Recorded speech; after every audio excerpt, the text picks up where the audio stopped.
In this video, I'll walk you through managing user account expiration in Linux in 4 practical tasks.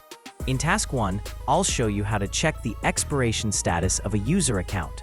The -L option in the Change Age command displays account aging information, such as account expiration. If the account expires line shows never, it means the user account does not expire. Another way to check the account-related line is in the shadow file. I use the getEnt shadow command to print the line related to the user account, and if the 8th field is empty, it means the user account has not expired. The second task is setting an expiration date for a user account. The E or expire date option specifies the expiration date. Once you set the expiration date and display the information again using the L option, you will see that instead of never, the date you specified is now displayed. Just like before, I can check the 8th field of the user's line in the shadow file. This time, there's a number in the 8th field that indicates the number of days since January 1, 1970, the Unix epoch time. To obtain the exact date in a human-readable format, you should use the date command. In this example, the plus sign adds the number of days to the year 1970 and then converts it to a human-readable format. As you can see, the output is the date that I had previously set as the expiration date.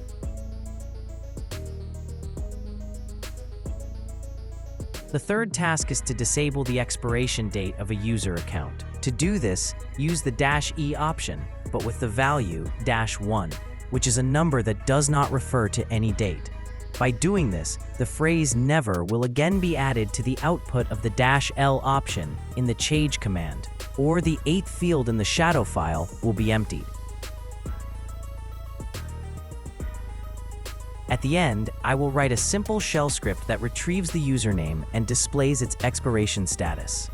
I have already written code that first uses the read command to receive the username from user input and store it in a variable named username, and then uses an if condition to check whether the variable is empty. If the variable is empty, an error message is printed and the script exits with exit code 1. Next, it uses the ID command to verify whether the username exists. If it does not, an error message is printed and the script exits with exit code 1. Now I need to extract the 8th field of the line related to the user, which is stored in the variable username, using the cut command, and store it in a variable called expire days. Now I need to check if the 8th field contains a number representing the days since 1970. -C checks whether a variable is empty or not. If the 8th field is empty, I print a message saying that the expiration date for the user account has not been set.